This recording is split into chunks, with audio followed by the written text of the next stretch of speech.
Assalamualaikum warahmatullahi wabarakatuh. Innal hamdalillah nahmaduhu wa nasta'inuhu wa nastaghfiruh wa na'udzu billahi min shururi anfusina wa min sayyiati a'malina. Man yahdihillahu fala mudilla lahu wa man yudlil fala hadiya lahu. Wa asyhadu an la ilaha illallah wahdahu la syarika lah wa asyhadu anna Muhammadan abduhu wa rasuluh. Amma ba'du fa inna ahsanal hadits kitabullah wa khairal hadi hadi Muhammadin sallallahu alaihi wa alihi wasallam. Wa syarrul umuri muhdatsatuha wa kullu muhdatsatin bid'ah wa kullu bid'atin dhalalah wa kullu dhalalatin finnar. Kaum muslimin dan kaum muslimat, para pemirsa dan para pendengar televisi dan radio Roja dimanapun Anda berada, semoga Allah Subhanahu wa taala senantiasa merahmati dan melindungi Anda sekalian, amin ya rabbal alamin. Alhamdulillah, pada kesempatan yang baik ini kita dipertemukan oleh Allah Subhanahu wa taala dalam pembahasan hadis-hadis Nabi sallallahu alaihi wasallam dari kitab Riyadhus Shalihin min kalami Sayyidil Mursalin sallallahu alaihi wasallam. Pembahasan kita insyaallah taala masih pada keutamaan salat sunnah rawatib. Dan hadis terakhir yang kita bahas adalah hadis Abdullah ibn Mughaffal radhiyallahu anhu, yang mana beliau berkata, qala Rasulullah sallallahu alaihi wasallam, Rasulullah sallallahu alaihi wasallam bersabda, baina kulli adhanaini salatun, baina kulli adhanaini salatun, baina kulli adhanaini salatun, qala fi tsalitsah liman syaa. Hadis muttafaqun alaih. Beliau bersabda alaihi salatu wassalam, di antara dua azan ada sholat. Di antara dua azan ada sholat. Di antara dua azan ada sholat bagi yang menghendaki. Nah, hadis ini sebagai hadis yang menjelaskan kepada kita bahwa ada sholat sunnah qobliyah setiap sholat 5 waktu. Ya, setiap sholat 5 waktu ada qobliyahnya. Ya. Meskipun qobliyah itu ada yang muakkad, ada yang ghairu muakkad. Yang muakkad diantaranya adalah sholat qobliyah subuh, qobliyah zuhur. Ini muakkadah. Nah, sedangkan yang ghairu muakkad, qobliyah asar, qobliyah maghrib, dan qobliyah isya. Ini yang pertama. Kemudian ketika yang dimaksud oleh Nabi sallallahu alaihi wasallam dengan adzanain, adzanain itu adalah antara azan dan iqamah. Yang dimaksud dengan dua azan yaitu azan dan iqamah. Ada sholat sunnahnya. Ya, ada sholat sunnahnya. Nah, dari hadis ini pula sebagian ulama ya, ada yang menganjurkan untuk menjawab iqamah. Ya. Karena yang kita pahami secara umum, ya, insya Allah banyak kaum muslimin mengetahui kalau azan itu, atau kalau azan dikumandangkan, kita yang mendengarkan azan dianjurkan untuk menjawab orang yang mengumandangkan azan. Nah, ada pertanyaan, kalau iqamah, apakah kita menjawab atau tidak? Nah, berdasarkan hadis umum ini bahwa Nabi sallallahu alaihi wasallam menyebut ya, iqamah itu dengan nama azan. Di antara dua azan ada sholat sunnah. Berarti iqamah ini juga disebut dengan azan. Maka mereka sebagian ulama mengatakan ya, bolehnya menjawab azan, menjawab iqamah. Jadi kalau orang yang mengumandangkan iqamatus shalah, mengatakan Allahu Akbar, asyhadu an la ilaha illallah, asyhadu anna Muhammadar Rasulullah, dan seterusnya, lah kita mendengar pun dianjurkan menjawabnya. Ya. Ini. Kemudian Adzan ini atau iqamah yang juga disebut dengan adzan itu kita menjawab sebagaimana apa yang diucapkan oleh orang yang mengumandangkan iqamah. Allahu Akbar, Allahu Akbar, syahadu la ilaha illallah, syahadu la ilaha illallah. Kita jawab syahadu la ilaha illallah, syahadu anna Muhammad Rasulullah, kita jawab syahadu anna Muhammad Rasulullah. Dia mengatakan hayya 'alas shalah, kita mengatakan la haula wala quwwata illa billah dan seterusnya. Qad qamat shalah. Ya. Adapun jawab iqamah dengan aqamah Allah, ya, madamat samawat wal ard, misalnya dari ucapan-ucapan yang demikian, maka itu tidak kuat landasannya. Jadi menjawab iqamah bagaimana menjawab adzan. Ini bagi ulama yang menyebutkan atau yang menganjurkan menjawab iqamah. Apa ada dalil mereka? Dalil mereka adalah hadis ini. Hadis yang umum.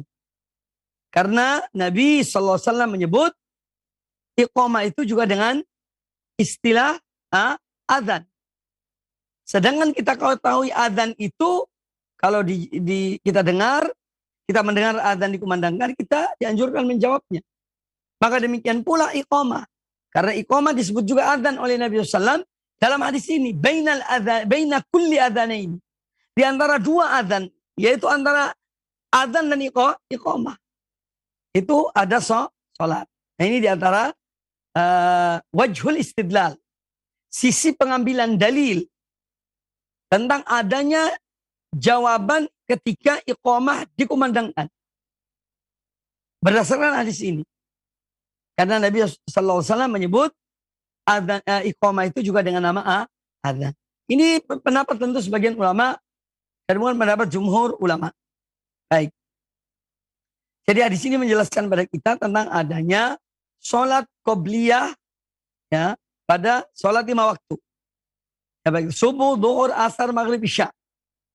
Karena ada sebagian masjid, bagaimana saya jelaskan pada pertemuan yang lalu, mereka itu tidak ada jarak antara azan dan iqamah. Dalam arti tidak ada sholat sunnah. Ketika azan maghrib, banyak di antara sebagian masjid di masyarakat kita ini. Ya, begitu azan maghrib dikumandangkan, langsung iqamah. Ya. Jadi ini salah satu kekeliruan sebetulnya. Ya. Tapi berikanlah waktu. Mungkin alasan mereka bahwa waktu maghrib itu singkat. Tidak panjang sebagaimana waktu-waktu yang lainnya. Ya. Tapi sholat 2 rakaat juga singkat. Di samping menunggu orang yang jamaah yang datang sholat berjamaah. Mungkin masih ada yang berwudu, ada yang buang air. Biarkan mereka.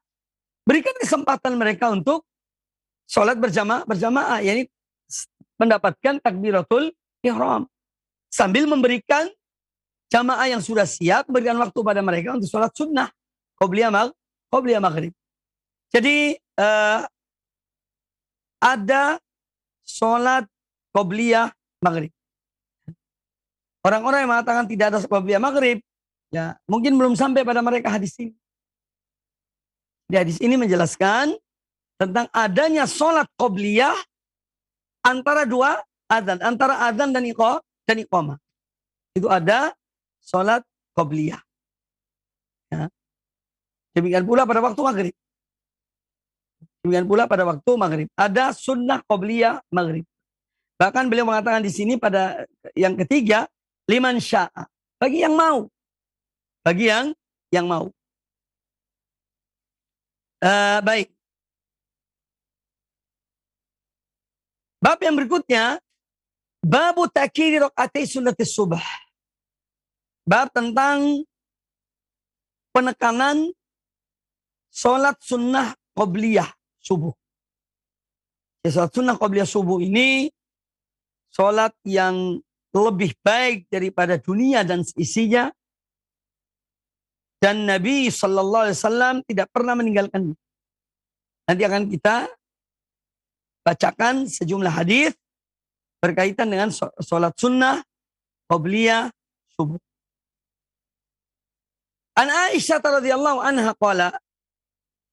qalat, kata Al-Imam An-Nawawi rahimahullah taala, dari Aisyah radhiyallahu anha qalat, beliau berkata, anna Nabi sallallahu alaihi wasallam, bahwasanya Nabi sallallahu alaihi wasallam kana la yada'u arba'an qabla adh-dhuhri, bahwasanya beliau tidak meninggalkan ya 4 rakaat sebelum sholat zuhur. Ini telah kita jelaskan. Sunnah qabla zuhur itu 4 rakaat. Minimal 2 rakaat. Ya. Jadi sunnah qabla zuhur 4 rakaat. 2 rakaat salam, 2 rakaat salam. Karena la yada'u arba'an qabla zuhri, adalah Nabi SAW tidak meninggalkan atau tidak pernah meninggalkan 4 rakaat sebelum zuhur. Yaitu sholat sunnah qabliyah zuhur 4 rakaat. Wa raka'ataini qabla al-ghada. Demikian pula beliau tidak pernah meninggalkan 2 rakaat sebelum sholat subuh. Rawahul Bukhari. Hadis ini hadis riwayat Imam Al-Bukhari. Jadi hadis ini menjelaskan kepada kita tentang Rasulullah Sallallahu Alaihi Wasallam. Beliau itu melakukan beberapa jenis amal. Yaitu contohnya adalah sholat qobliyah zuhur. Sholat qobliyah zuhur. Kadang beliau lakukan 4 rakaat. Kadang beliau lakukan 2 rakaat. Sebagaimana dalam hadis Abdullah bin Umar radhiyallahu anhuma. Nah, yang beliau lakukan tersebut adalah untuk memberikan kepada kita contoh. Ya. Tentang variasi dalam beramal. Kadang-kadang 4 rakaat, kadang-kadang 2 rakaat beliau lakukan sholat qobliyah zuhur. Ya. Ini contoh-contoh yang diberikan oleh Nabi sallallahu alaihi wasallam.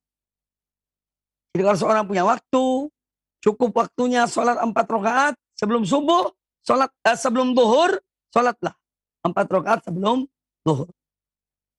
Dengan cara 2 rakaat salam, 2 rakaat salam. Itu yang lebih afdal.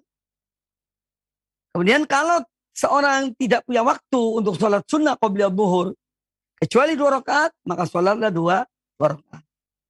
Sekarang ada pertanyaan, seorang misalnya masuk masjid di waktu zuhur, waktu yang tersisa untuknya hanya 4 menit. 4 menit itu kira-kira untuk 2 rakaat sholat. Nah, apa yang dia lakukan? Yang dilakukan oleh orang ini. Apakah dia sholat tahiyat masjid? Ataukah dia sholat qobliyah zuhur 2 rakaat? Jawabannya yang kedua.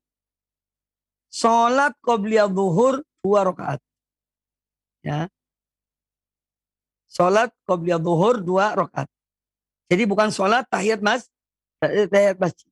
Tapi sholat qobliyah zuhur 2 rakaat. Nah, ini yang kita perlu memperhatikan. Sama halnya dengan di waktu subuh. Ya. Seorang datang ke masjid. Waktunya tinggal untuk 2 rakaat saja sholat. Maka sholatlah qobliyah subuh 2 rakaat. Ya.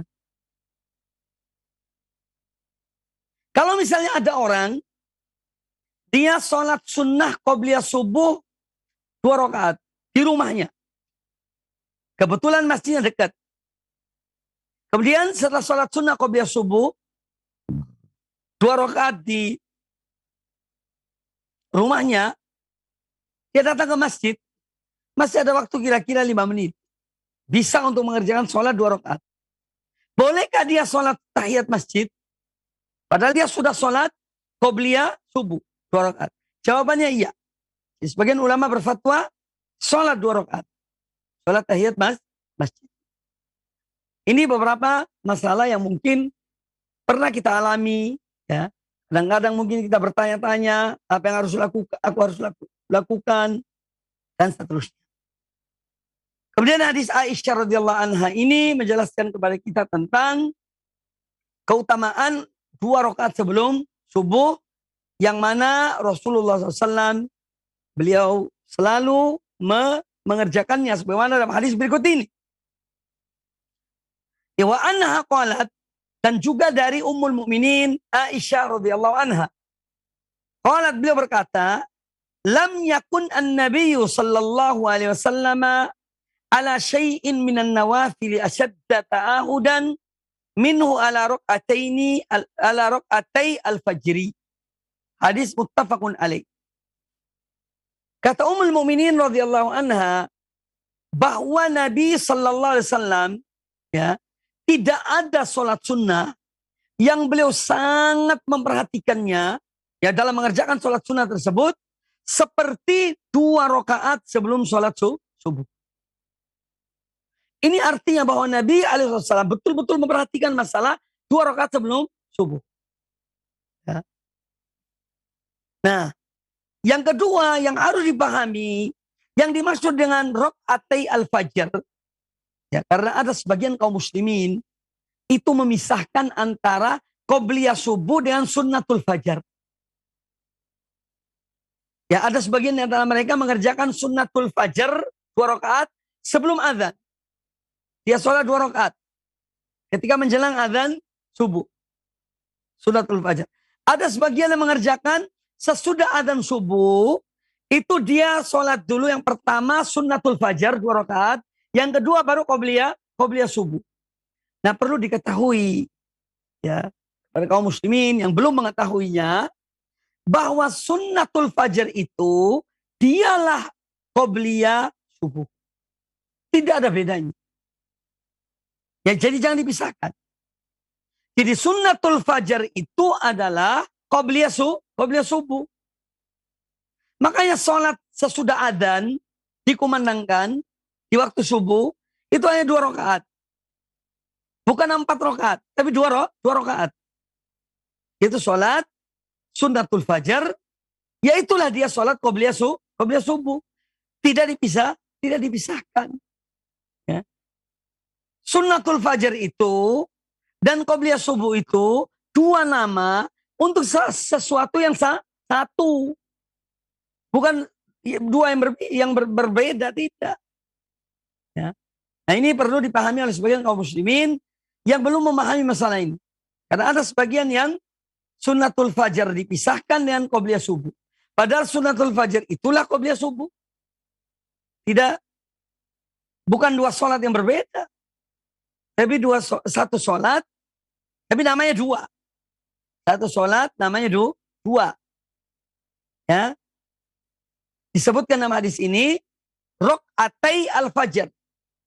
2 rakaat sunnah fajar. Ya, artinya 2 rakaat qobliyah subuh.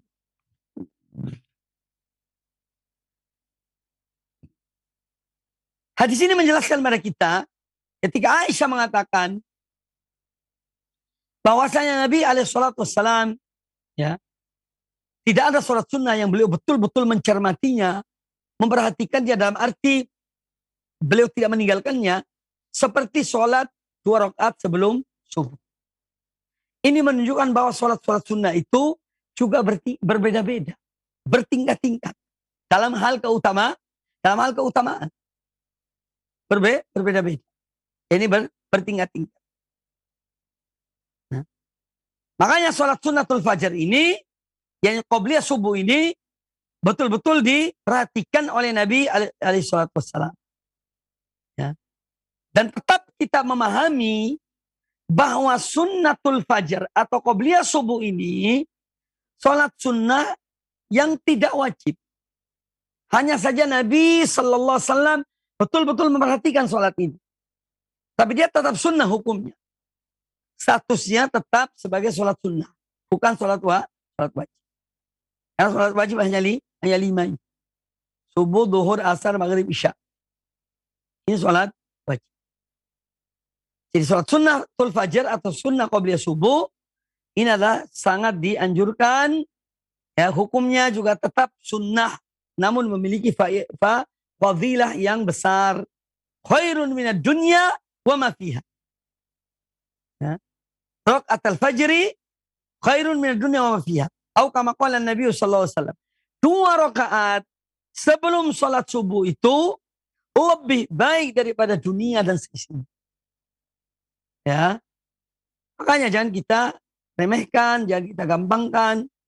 Ya, fadilah-fadilah itu ayo kita kejar. Untuk mendapatkan fadilah dari keutamaan tersebut. Kemudian wa anha juga dari Aisyah radhiyallahu anha beliau berkata, anin Nabi sallallahu alaihi wasallam, dari Nabi sallallahu alaihi wasallam beliau bersabda, raqatul fajri khairun minad dunya wa ma fiha. 2 rakaat sebelum sholat sunnah, sebelum sholat subuh lebih baik daripada dunia dan seisinya. Hadis riwayat Imam Muslim. Wa fi riwayatin, dalam riwayat yang lain, lahuma ahabbu ilayya minad dunya jami'an. Kata Nabi alaihissalam, 2 rakaat sebelum sholat subuh ini lebih aku sukai, lebih aku cintai daripada dunia seluruhnya. Daripada dunia seluruhnya. Dengan isinya dan keindahannya dan kemewahannya. Nabi SAW mengatakan 2 rakaat sebelum subuh ini lebih aku sukai daripada dunia seluruhnya. Hadis riwayat Imam Muslim di dalam Sahih Muslim.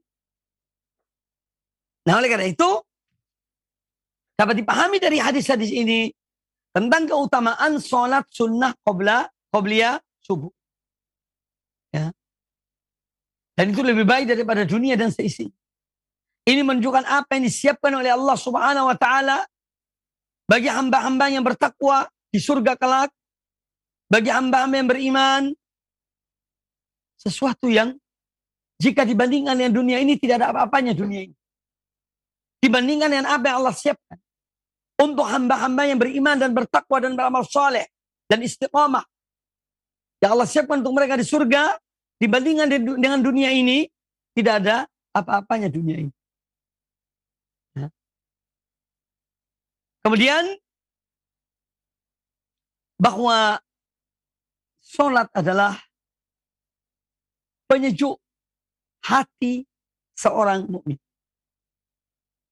Ketika seorang beriman, ya, dia dalam menghadapi suatu masalah, atau kadang-kadang mungkin penat, kadang-kadang ya jenuh, kadang-kadang futur, maka hendaknya dia mendekatkan diri pada Allah Ta'ala dengan sholat.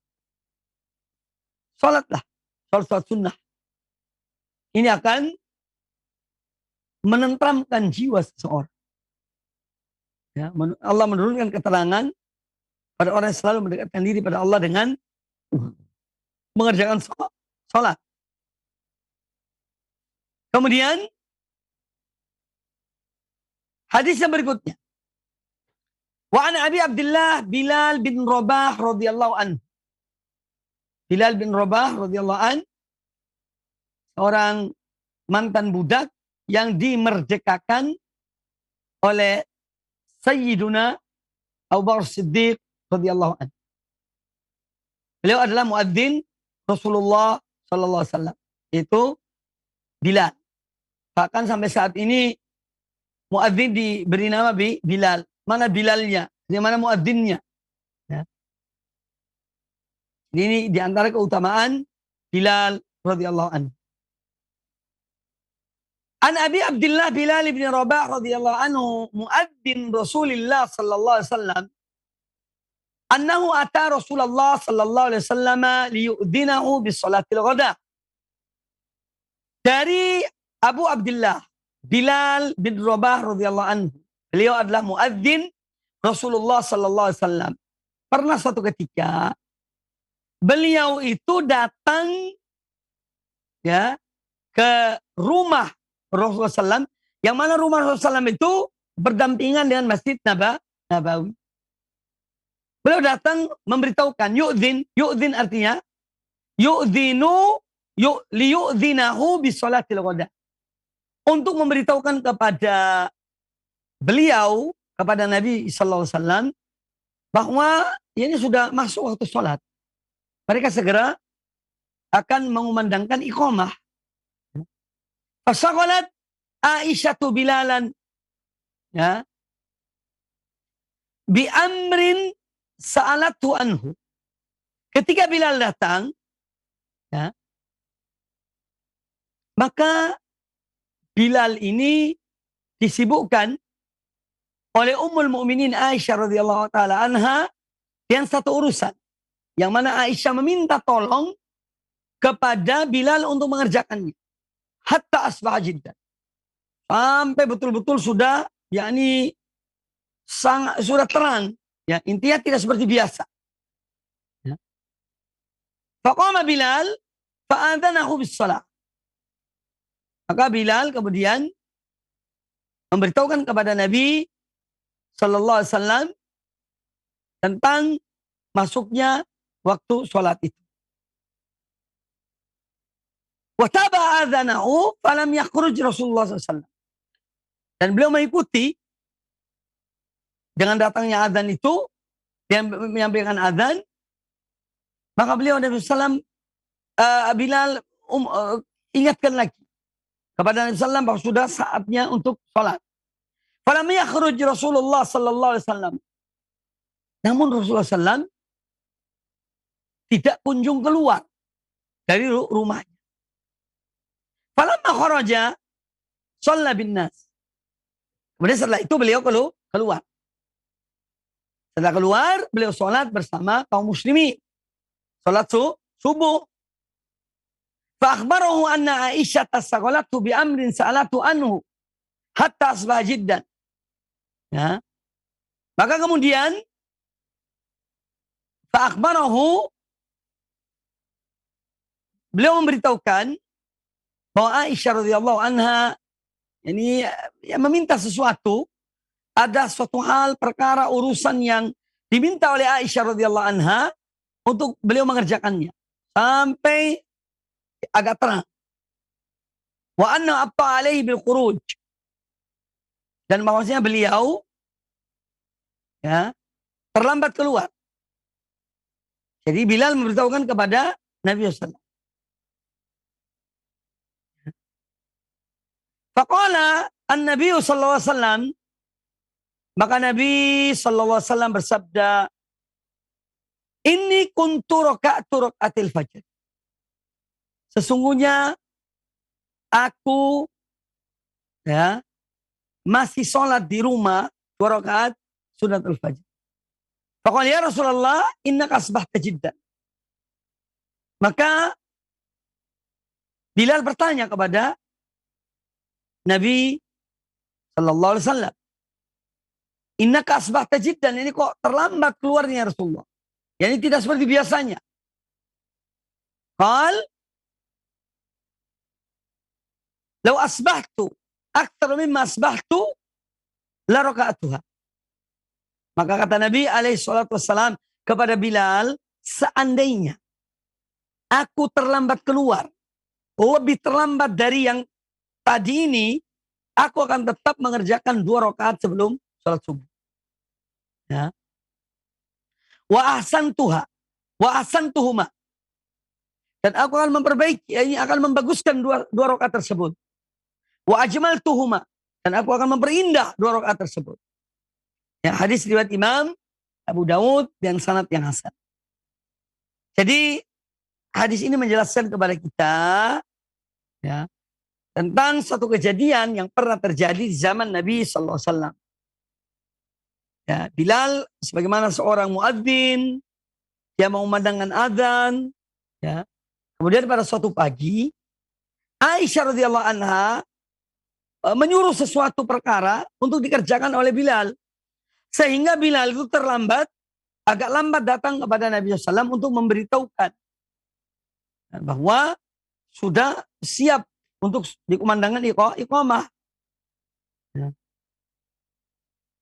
Kemudian baru Bilal kepada Nabi SAW.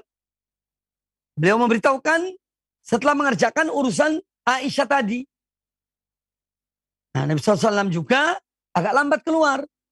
Tetapi beliau sebagaimana dalam hadis ini sedang mengerjakan 2 rakaat qabla subuh. Yang beliau sebutkan di sini. Nah, Bilal kemudian bertanya, ya Rasulullah, kok Rasulullah SAW kok terlambat keluar hari ini? Kata Nabi SAW, seandainya ya lebih terlambat lagi dari hari ini, ya, maka aku tetap akan mengerjakan 2 rakaat sebelum subuh. Dan aku akan memperbaikinya, memperindahkan. Nah, ini menunjukkan penekanan tentang 2 rakaat qabla subuh. Ya. Ini sholat yang kita dianjurkan. Sangat dianjurkan sholat sunnah qabla subuh. 2 rakaat qabliyah subuh.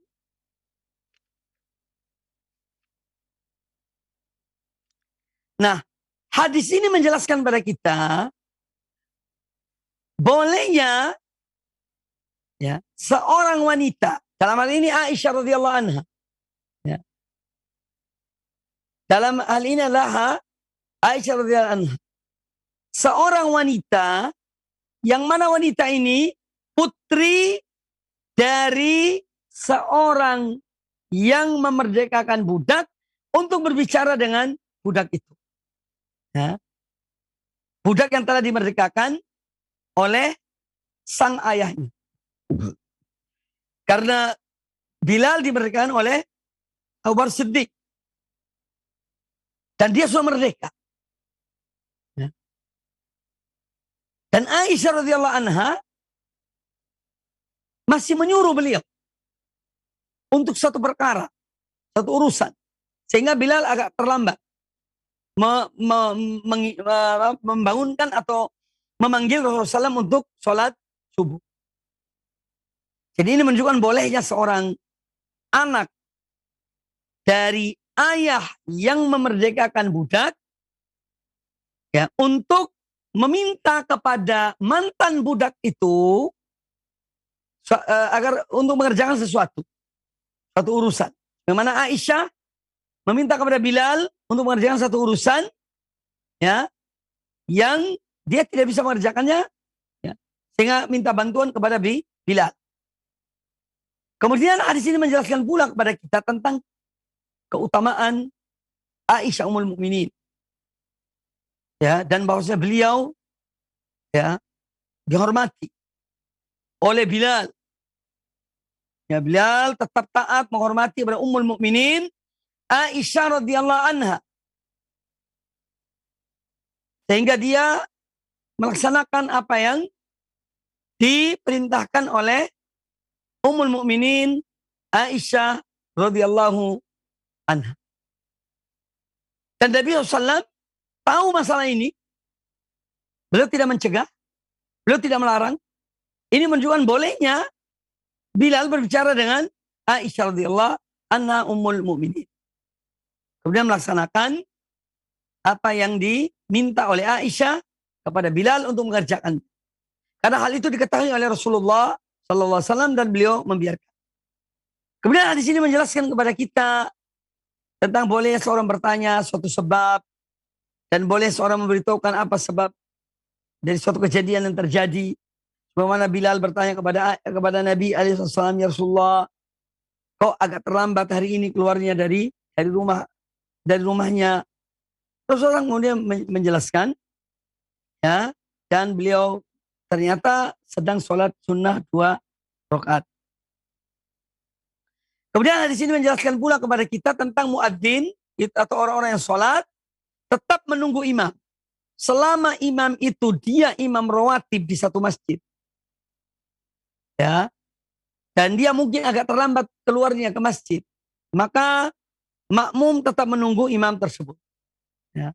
Jangan kemudian tergesa-gesa untuk iqamah, ya, kemudian sholat tanpa imam mereka.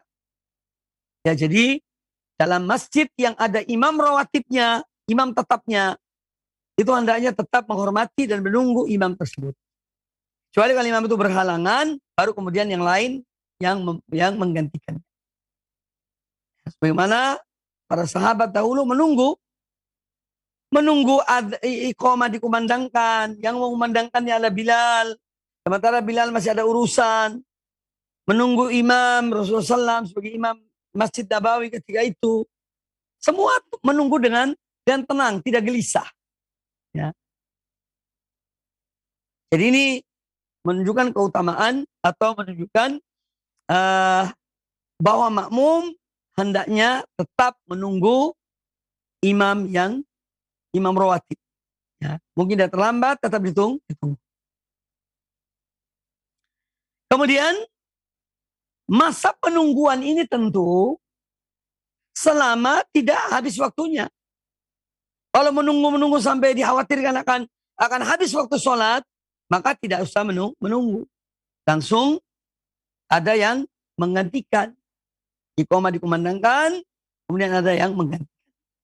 Tetapi masa penantian itu kalau menunggu itu kira-kira masih tetap pada waktunya sholat, ya tidak akan keluar dari waktu sholat, maka para jamaah tetap menunggu imam. Kecuali kalau khawatir akan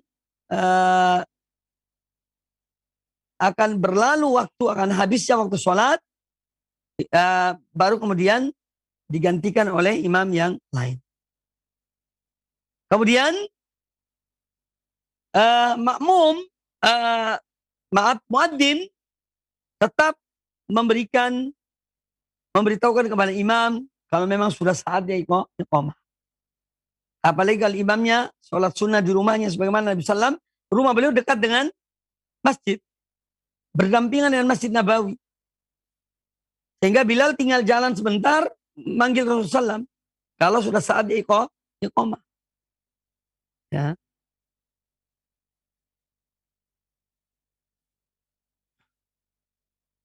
Itu hadis-hadis yang dibahas oleh Al-Imam An-Nawawi dalam bab ini. Kemudian bab yang berikutnya. Babu takhfifi rakaatil fajr wa bayan ma yaqra fihima wa bayan waqtihima. Ini masih dalam hal yang berkaitan dengan sholat sunnah qobliyah subuh. Ya. Bab ini menjelaskan kepada kita tentang dianjurkan untuk meringankan 2 rakaat sebelum subuh itu. Jadi sholat sunnah qobliyah subuh itu hendaknya dikerjakan dengan ringan, tidak diperpanjang-panjangkan. Ya. Nah ini juga perlu diperhatikan. Kadang-kadang kita jumpai sebagian jamaah, ya, itu kalau sholat qobliyah subuh itu lama luar biasa. Sehingga orang yang akan mengumandangkan iqamah itu kadang-kadang masih lihat orang itu masih sholat. Gak selesai sholatnya. Dan ini juga tidak benar. Ya. Sholat yang sewajarnya. 2 rakaat yang sewajarnya. Jangan sampai orang lain terhalang karena menunggu orang ini tidak selesai sholat sunnah. Karena memang di beberapa masjid, ya, yang menjadi patokan kadang-kadang dijadikan menjadi patokan itu orang yang sholat sunnah. Jadi selama masih ada orang sholat sunnah, tidak dikumandangkan iqamahnya. Kalau semua sudah selesai sholat sunnah, baru dikumandangkan iqamahnya. Ada sebagian masjid seperti itu. Masih melihat orang yang sholat sunnah. Padahal sebetulnya tinggal menentukan waktu. Ya. Antara adzan dan iqamah sekian menit. Ya. Ada yang sholat atau tidak ada yang sholat. Kalau sudah waktunya iqamah itu sholat. Tidak usah menunggu yang masih sholat sunnah. Dan hendaknya orang yang masih sholat sunnah, kalau melihat kira-kira iqamahnya sudah dekat, ya dia percepat sholatnya. Selama tidak merusak sholatnya itu. Sholatlah yang sewajarnya. Ya. Nah, ini hal-hal yang perlu diperhatikan. Dalam hal berkaitan dengan sholat berjamaah. Jadi kalau sudah saatnya iqamah. Kumandangkan iqamah. Ya. Meskipun masih ada yang sholat sunnah. Nah, bab yang akan kita bahas ini tentang dianjurkan meringankan sholat sunnah qobliyah subuh. Kemudian apa yang dibaca pada 2 rakaat sholat subuh tersebut. Dan kapan waktunya. An Aisyah radhiyallahu anha qalat. Dari Aisyah radhiyallahu anha beliau berkata, anna Nabiy sallallahu alaihi wasallam kana yusalli rak'ataini khafifataini bainan nida'i wal iqamati min salati subhi. Kata Aisyah radhiyallahu anha, bahwasanya Nabi sallallahu alaihi wasallam dahulu beliau sholat 2 rakaat yang ringan antara adzan dan iqamah, ya, ketika sholat subuh. Jadi beliau sholat 2 rakaat yang ringan. Artinya tidak diperpanjang oleh beliau. Wa fi riwayatin lahuma, dalam riwayat Imam Bukhari dan Imam Muslim, kata Aisyah radhiyallahu anha, yusalli raka'atainil fajr idza sami'al adzana. Beliau Nabi SAW mengerjakan sholat 2 rakaat sebelum subuh, qabliyah subuh, idza sami'al adzan, kalau sudah selesai mendengarkan adzan. Adzan sudah selesai, baru beliau mengerjakan. Fayukhaffifuhuma, dan beliau ringankan bacaan dalam sholat qabliyah subuh itu. Hatta aqul, kata Aisyah radhiyallahu anha, sampai-sampai aku mengatakan, hal qara'a fihima bi ummil Qur'an. Sampai Aisyah mengatakan, saking ringannya, saking cepatnya sholat Nabi SAW, kata Aisyah, ini apakah beliau membaca Al-Fatihah atau tidak? Nah, ini menunjukkan kita dianjurkan meringankan sholat qabliyah subuh itu. Wa fi riwayatin li Muslimin, dalam satu riwayat yang lain, redaksi yang lain, diriwayatkan oleh Imam Muslim, kata Aisyah radhiyallahu anha, kana yusalli rak'atay al-fajr idza sami'a al-adzan wa yukhaffifuhuma. Bahwa beliau Nabi sallallahu alaihi wasallam salat qabliyah subuh itu idza sami'al adzan, kalau sudah menjawab adzan, mendengarkan adzan, menjawabnya sudah selesai, wa yukhaffifuhuma. Beliau salat 2 rakaat tapi beliau ringankan. Ya, salatnya itu tidak dipanjang-panjangkan. Ya, salat yang ringan. Wa fi riwayatin idza tala al-fajr. Ya. Kana yusalli rak'atay al-fajr idza tala al-fajr. Oh, Nabi SAW salat qabliyah subuh itu kalau sudah terbit fajar. Jadi qabliyah subuh itu sesudah terbitnya fajar. Nah, ini sejumlah riwayat dan beberapa redaksi tentang salat sunnah qabliyah subuh. Ya, salatnya salat yang ringan. Baca disebutkan, nanti akan disebutkan bacaannya surah Al-Fatihah dan surah Qul ya ayyuhal kafirun. Itu pada rakaat pertama. Pada rakaat kedua Al-Fatihah dan Qul huwallahu ahad. Ya. Kemudian salat sunnatul fajar itu atau salat qabliyah subuh dilakukan sesudah terbitnya fajar. Artinya sesudah masuknya waktu subuh. Nah, makanya adzan itu harus sesudah masuk waktu sholat. Baru kemudian adzan. Tidak boleh para muadzin itu adzan sebelum masuk waktu sholat. Ya, ini berbahaya. Makanya para muadzin itu adalah orang-orang kepercayaan kaum muslimin. Makanya tugas muadzin itu sebetulnya tidak gampang. Mereka memegang amanah sholat untuk seluruh kaum muslimin. Makanya kalau mereka salah dalam adzan, misalnya adzan sebelum waktunya, ya mereka berdosa. Menanggung dosa orang-orang yang sholat sebelum waktunya. Dan oleh karena itu orang yang bertugas sebagai muadzin harus betul-betul memperhatikan tentang masuknya waktu sholat. Kalau sudah masuk waktu sholat, baru kemudian mereka adzan, mengumandangkan adzan. Dan oleh karena itu pula, muadzin itu fadilahnya besar. Kita sudah pernah menjelaskan tentang keutamaan adzan dan orang yang mengumandangkan adzan. Hadis yang berikutnya. Wa an Hafsah binti Umar, Ummul Mukminin. Wa an Hafsah radhiyallahu anha qalat, dari Hafsah radhiyallahu anha beliau berkata, Anna Rasulullah sallallahu alaihi wasallam kana idza adzana al-muadzin lis-subhi wa bada as-subhu shalla rak'ataini khafifatain. Muttafaqun alaih. Kata Hafsah radhiyallahu anha, adalah Rasulullah SAW dahulu kalau sudah dikumandangkan azan oleh muadzin, yakni azan di waktu subuh, ya, dan sudah jelas masuknya waktu subuh, shalla rak'ataini khafifatain. Beliau mengerjakan sholat 2 rakaat dengan sholat yang ringan. Wa fi riwayatin li Muslimin, dan dalam riwayat Imam Muslim, kana Rasulullah sallallahu alaihi wasallam idza tala'a shallal fajr la yusalli illa rak'atain khafifatain. Adalah Rasulullah SAW apabila telah terbit fajar shadiq di waktu subuh, shallal fajr, maka beliau salat qobliyah subuh, la yusalli illa rak'atain khafifatain. Beliau tidak mengerjakan sholat yang lain kecuali 2 rakaat sebelum subuh. Makanya saya jelaskan tadi masalah seorang yang sudah sholat sunnatul fajar atau qobliyah subuh di rumahnya. Kemudian dia datang ke masjid. Ya. Dia datang ke masjid.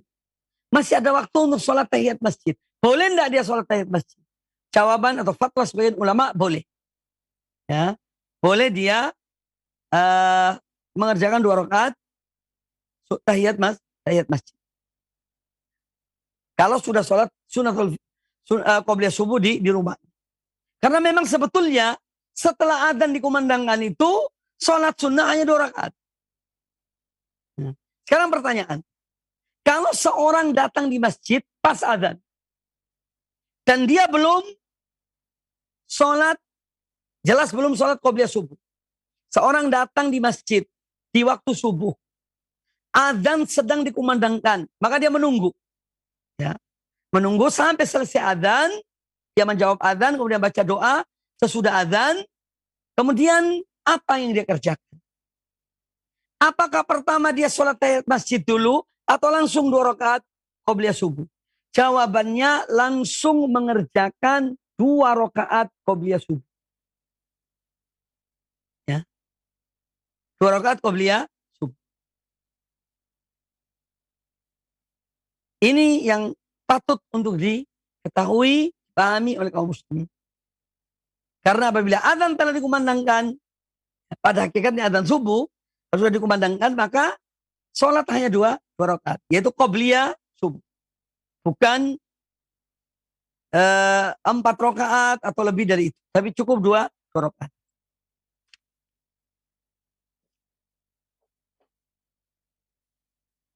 Kemudian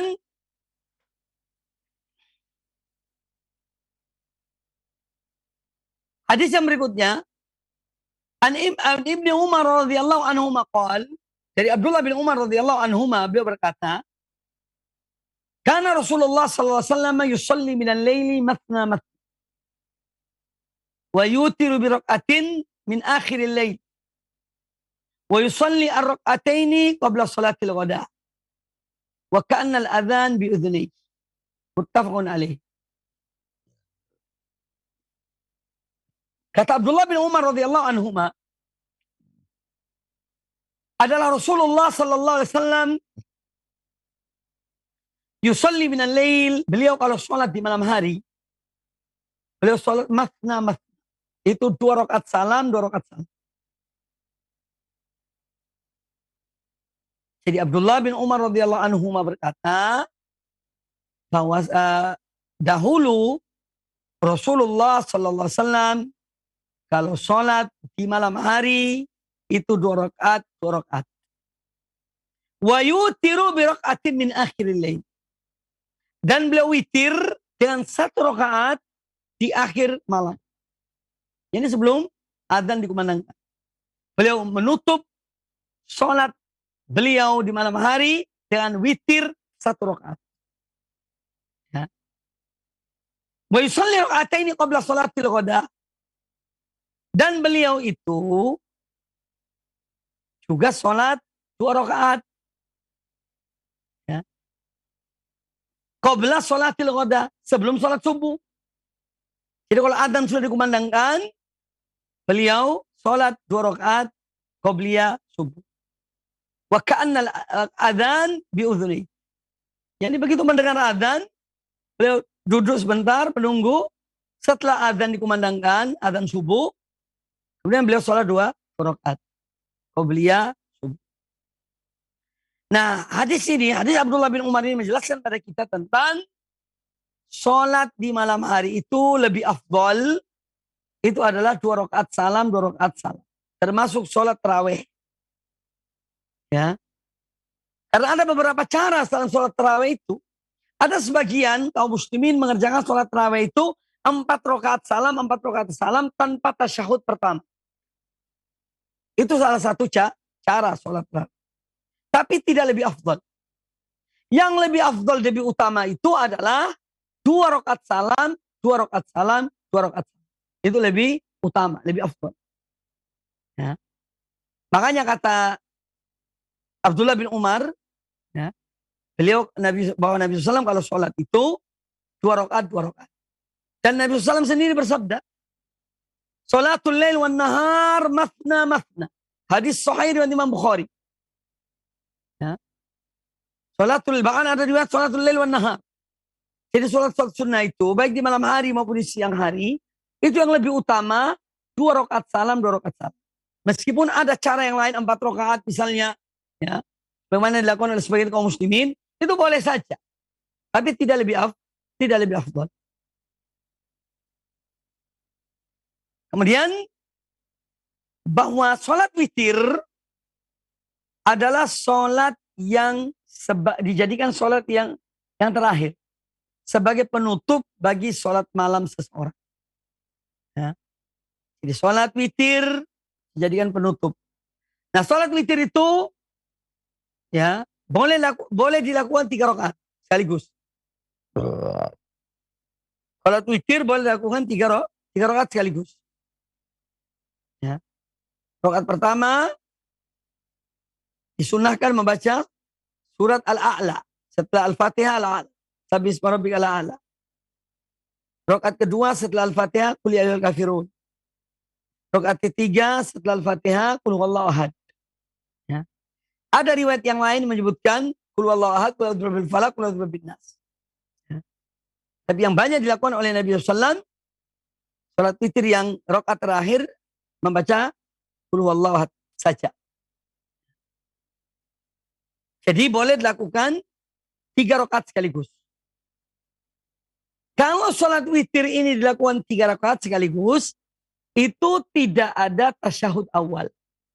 Tidak ada tasyahud pertama. Karena kita dilarang menjadikan sholat witir itu, menjadikan sholat witir yang 3 rakaat menyerupai sholat maghrib. Nah, oleh karena itu sholat witir kalau dilakukan 3 rakaat, itu langsung, ya, tasyahudnya hanya sekali di akhir. Tidak ada tasyahud awal seperti sholat maghrib. Ini kalau dilakukan 3 rakaat sekaligus. Tetapi kalau dilakukan juga untuk menyelisihi sholat maghrib, bisa dilakukan dengan seorang mengerjakan 2 rakaat dulu, ya, kemudian tasyahud salam, kemudian baru dia menambah 1 rakaat. Ini juga cara untuk tidak menyerupakan sholat witir dan maghrib. Ya. Jadi orang yang sholat witir 3 rakaat, ya, ada 2 cara. Supaya sholat ini tidak sama dengan sholat maghrib. Ya. Cara yang pertama, yang saya sebutkan tadi, langsung 3 rakaat tanpa tasyahud. 1 salam. Salam yang terakhir. Tasyahud kemudian salam. Tidak ada tahiyat pertama. Yang ada hanya 1 tahiyat di akhir sholat. Ini cara pertama. Untuk tidak menyamakan witir dan maghrib. Cara yang kedua. Sholat 2 rakaat dulu. Ya. Pada rakaat kedua tasyahud. Kemudian salam. Ya. Baru kemudian setelah salam. berdiri lagi menambah 1 rakaat. Ini disebutkan diantaranya oleh Imam Al-Hafidz Ibnu Hajar rahimahullah ta'ala dalam Fathul Bari tentang bagaimana cara sholat witir yang 3 rakaat itu untuk tidak menyamakannya dengan sholat maghrib. Ada 2 cara seperti yang saya sebutkan tadi. Wallahu ta'ala a'lam. Kemudian hadis ini menjelaskan kepada kita juga bahwa sholat sunnah qobliyah subuh itu dilakukan ya, sebelum sholat subuh. Kemudian dianjurkan kalau sholat pun dengan sholat yang ringan. Artinya tidak diperpanjang-panjang dalam sholat itu. Dalam sholat qobliyah subuh. Baca yang sewajarnya. Rakaat pertama Al-Fatihah Qul ya ayyuhal kafirun. Rakaat kedua Al-Fatihah dan Qul huwallahu ahad. Rukunya seperti biasa. 3 kali subhanarabbil azim, subhanarabbil azim, subhanarabbil azim atau subhanarabbil azim wa bihamdi, subhanarabbil azim wa bihamdi, subhanarabbil azim wa bihamdi. Dan seterusnya. Ya. Jadi tidak diperlambat-lambat. Yang penting sholatlah yang sewajarnya. Ini tentang sholat qobliyah subuh. Kemudian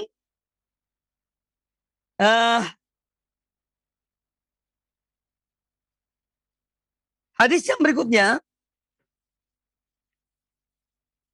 yaitu dari Abdullah bin Abbas radhiyallahu anhuma anna Rasulullah sallallahu alaihi wasallam kana yaqra'u fi raq'atil fajr fil ula minhuma qulu amanna billahi wa ma unzila ilaina. Nah, ini nanti kita bahas pada pertemuan yang akan datang ya. Jadi ini tentang sunnah-sunnah atau hal-hal yang berkaitan dengan sholat sunnah qobliyah subuh. Nah, mungkin ada yang bertanya, Ustadz, apakah boleh seorang itu dia belum sholat qobliyah subuh karena terlambat, bangunnya terlambat sampai ke masjid, sudah iqamatus sholat waktu subuh. Boleh enggak dia sholat qobliyah subuh tapi sesudah sholat subuh? Jawabannya boleh. Ya. Jadi seorang setelah sholat subuh, tapi ini yang betul-betul memang terlambat. Bukan disengaja. Ya, bukan menyengaja, nanti ya aku sholat setelah sholat subuh. Tidak. Tapi betul-betul memang tanpa disengaja, dia datang ke masjid, kemudian sudah iqamatus sholat di waktu subuh, maka dia langsung berjamaah bersama imam. Kemudian setelah sholat subuh, dia baca zikir sesudah sholat. Seperti biasa. Jangan langsung berdiri sholat qobliyah subuh, tidak. Wirid seperti biasa. Jadi wirid zikir sesudah sholat dibaca sampai selesai. Baru kemudian dia boleh pindah tempat, boleh di tempat sholatnya. Baru dia sholat 2 rakaat. Sholatnya itu niatnya apa? Yaitu niat sholat qobliyah subuh yang belum dikerjakan. Pernah suatu ketika, ini di antara dasarnya, ada seorang yang sholat subuh bersama Nabi SAW. Kemudian setelah sholat, orang itu bangun lagi berdiri. Dia sholat 2 rakaat. Ditanya oleh Rasulullah SAW, ini sholat apa yang kamu lakukan? Kata orang itu, ya Rasulullah, ini sholat 2 rakaat yang belum aku kerjakan sebelum subuh. Ya. Dan orang itu kemudian Rasulullah SAW mendiamkan. Ini membiarkan, itu berarti membolehkan. Jadi kalau karena suatu hal, seseorang belum sempat sholat qobliyah subuh, ya, maka boleh dia kerjakan setelah sholat subuh, setelah zikir, ya, tidak langsung ya, setelah zikir selesai, kemudian dia berdiri baru sholat qobliyah. Kemudian hadis tentang rakaat pertama membaca Qul ya ayyuhal kafirun di saat sholat qobliyah subuh. An Abi Hurairah radhiyallahu anhu anna Rasulullah sallallahu alaihi wasallam qara'a fi raqatil fajr Qul ya ayyuhal kafirun wa qul huwallahu ahad. Hadis riwayat Imam Muslim. Wa an Ibnu Umar radhiyallahu anhu maqal ramaqtun nabiyya sallallahu alaihi wasallam syahran wa kana yaqra'u fi raqataini qabla al-fajr Qul ya ayyuhal kafirun wa qul huwallahu ahad. Wa qul huwallahu ahad. Baik. Dari Abu Hurairah radhiyallahu anhu bahwasanya Rasulullah SAW membaca pada 2 rakaat sunnah qobliyah subuh, qul ya ayyuhal kafirun dan qul huwallahu ahad. Jadi pada rakaat pertama setelah surah Al-Fatihah membaca qul ya ayyuhal kafirun, pada rakaat kedua setelah Al-Fatihah membaca qul huwallahu ahad. Kemudian pula hadis Abdullah bin Umar radhiyallahu anhuma. Beliau pernah mencermati Nabi SAW selama sebulan, ya, dalam sholat beliau sunnatul fajar itu pada rakaat pertama beliau membaca Al-Fatihah, kemudian qul ya ayyuhal kafirun, pada rakaat kedua Al-Fatihah, kemudian qul ya ayyuhal kafirun. Kemudian rakaat kedua Al-Fatihah, kemudian qul huwallahu ahad. Jadi ini surat yang kita dianjurkan membacanya di saat sholat qobliyah subuh. Ya. Nanti ada juga ayat yang lain, insya Allah saya jelaskan pada pertemuan akan datang, sehingga kita bisa menulis yang panjang dan suratnya insya Allah akan kita sebut. Baik kaum muslimin dan kaum muslimat rahimani wa rahimakumullah, demikian kajian kita pada kesempatan yang baik ini, insya Allah Ta'ala kita lanjutkan pada pertemuan akan datang, itu pembahasan tentang bab-bab dan hadis-hadis dalam kitab ini. Demikian, kalau ada pertanyaan silahkan ditanyakan. Aqulu qauli hadza wa jazakumullahu khairan. Kami kembalikan kepada Abu Lukman. Wallahu ta'ala a'lam. Jazakallahu khairan kami sampaikan kepada Ustaz Mubarak Mu'alim LCMHI Hafizahullah Ta'ala yang telah memberikan nasihatnya kepada kita dari pembahasan kitab Riyadhus Shalihin ini. Saudaraku seiman dan seakidah, kita memasuki sesi tanya jawab dan Anda dapat berpartisipasi dengan mengirimkan pertanyaan melalui pesan WhatsApp. Baik, pertanyaan pertama Ustaz dari penanya kita di Pulau Papua Ustaz. Ingin bertanya, apakah termasuk riya Ustaz apabila Bilal memperpanjang sholat qobliyah subuhnya Ustaz sampai sekitar 7 menit? Mohon penjelasannya Ustaz. Baik, pertanyaan tentang yang dimaksud Bilal sini artinya muadzin ya. Kalau muadzin memperpanjang sholat sampai 7 menit misalnya. Intinya begini, bahwa kita sholat yang sewajarnya. Apa yang dicontohkan oleh Nabi SAW itulah yang terbaik. Ya, itulah yang terbaik. Adapun masalah riya atau tidak riya, ini kembali kepada niat orang yang mengerjakannya. Jadi kita tidak bisa menghukumi seseorang ketika dia sholat misalnya sampai 7 menit, ya, karena mungkin dia memperbanyak subhanallah azim ditambah dari 3 kali jadi 5 kali, bisa saja, ya, atau waktu sujud mungkin dia berdoa di saat sujud sehingga lebih panjang sholatnya. Nah ini masalah riya atau tidak itu kembali kepada niat. Jadi kita tidak bisa menghukumi seseorang bahwa dia ketika dia agak panjang sholatnya kita katakan dia itu riya, tidak. Ya, itu kembali pada orang masing-masing dan Allah lebih mengetahui tentang apa yang ada dalam hati seseorang. Tapi intinya bahwa dalam masalah sholat qobliyah subuh ini dianjurkan untuk yang sewajarnya, yang tetap tidak merusak rukun syaratnya sholat. Sholat yang sewajarnya, baca Al-Fatihah dengan baik, baca surat juga dengan yang sewajarnya. Jadi tidak cepat-cepat dalam membacanya. Baik, sewajarnya lah. Demikian pula ruku sujudnya. Wallahu ta'ala a'lam. Jazakallahu khairan Ustaz atas penjelasannya dan kita coba angkat penanya berikutnya melalui line telepon. Kami persilahkan. Iya. Assalamualaikum warahmatullahi wabarakatuh. Waalaikumsalam warahmatullahi wabarakatuh. Dengan siapa di mana Bapak? Rijal di Singkawang, Kalimantan Barat. Masya Allah. Silakan Bapak. Barakallahu fiik Ustaz. Begini Ustaz, Ana mau menanyakan apabila kita ingin melaksanakan sholat qobliyah zuhur 4 rakaat, setelah sholat 2 rakaat yang pertama, apakah kita harus menggeser sedikit untuk melanjutkan sholat qobliyah yang berikutnya Ustaz? Mohon penjelasannya. Syukran, jazakallahu khairan. Assalamualaikum warahmatullahi wabarakatuh. Waalaikumsalam warahmatullahi wabarakatuh. Jazakallahu khairan Bapak Rizal di Singkawang. Kami persilahkan Ustaz. Baik, pertanyaan beliau bagus sekali. Memang ada perbuatan sebagian sahabat, di antaranya ya, semoga saya tidak keliru, yaitu Abdullah bin Umar. Kalau beliau sholat itu, ya setelah 2 rakaat atau setelah sholat wajib, pindah ke sampingnya. Jadi ada amalan sahabat demikian. Ya, ini hal yang juga tidak ya yang tidak dilarang. Artinya boleh saja seorang pindah. Di antara alasan mereka, ya, supaya bumi Allah ini di masjid, tempat-tempat kita di masjid itu memberikan persaksian kepada Allah di akhirat kelak. Karena di hari kiamat kala ini bumi akan menjadi saksi dan perbuatan seorang hamba.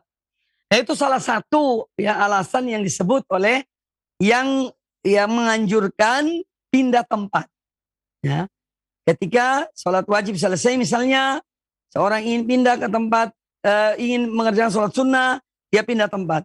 Atau sholat yang seperti disebutkan tadi, 4 rakaat sholat duhur, qobliyah duhur, 2 rakaat salam, dia pindah. Kemudian dilanjutkan. Itu boleh saja dan boleh juga tidak. Ya, boleh saja dan juga boleh tidak. Ya, yang mengatakan boleh itu ada contoh disebutkan dari sahabat melakukannya. Sebagian mengatakan sebagian nanti bumi ini akan menjadi saksi bagi seorang hamba di hari kiamat kelak, sehingga banyak tempat-tempat yang dia itu beribadah di tempat itu dan akan menjadi saksi baginya di akhirat kelak. Itu diantara alasan disebutkan oleh sebagian ulama tentang masalah ini. Tapi intinya bahwa seorang misalnya dia mau pindah atau tidak, itu tidak ada masalah. Seorang sholat 2 rakaat qobliyah zuhur, kemudian dia berdiri lagi untuk rakaat berikutnya, dia pindah, boleh tidak pindah pun tidak mengapa. Wallahu ta'ala a'lam. Jazakallahu khairan Ustadz atas penjelasannya. Menjadi penutup untuk sesi tanya jawab kita di kesempatan pagi hari ini Ustadz. Tafadhol ikhtitam dari antum. Baik kaum muslimin dan kaum muslimat, para pemirsa dan para pendengar televisi dan radio Roja dimanapun Anda berada, alhamdulillah, semoga apa yang disampaikan tadi bermanfaat bagi kita semuanya. Masalah-masalah yang kita bahas tadi itu memang masalah-masalah yang berkaitan dengan masalah fikih sebetulnya, sehingga kalau ada mungkin yang mendengar ada yang berbeda dan apa yang dia dapati dari mungkin dari ustadznya atau dari gurunya, memang ini masalah-masalah fikih. Tapi yang kami sampaikan tadi itu insya Allah, yakni masalah yang menurut kami itu yang lebih kuat dalam masalah ini, dalam ikhtilaf-ikhtilaf di antara ulama tentang yang dibahas tadi. Semoga menambah wawasan dan menambah kemantapan kita dalam mengamalkan amalan-amalan yang kita dianjurkan, diperintahkan oleh Allah dan Rasulnya, Nabi kita Muhammad sallallahu alaihi wasallam. Pada penutup kajian ini kami aturkan jazakumullah khairan. Semoga Allah senantiasa memberikan kepada kita ilmu yang bermanfaat dan amal yang soleh. Dan semoga kita dapat memanfaatkan hidup kita ini dengan amal-amal yang baik, amal yang soleh, dan istiqamah di atas tauhid dan istiqamah di atas sunnah Nabi sallallahu alaihi wasallam. Akhirnya kami haturkan jazakumullah khairan. Subhanakallahumma bihamdika asyhadu an la ilaha illa anta astaghfiruka wa atubu ilaik. Wa sallallahu wasallam wa barak ala nabiyyina wa ala alihi washabihi ajma'in. Assalamualaikum warahmatullahi wabarakatuh.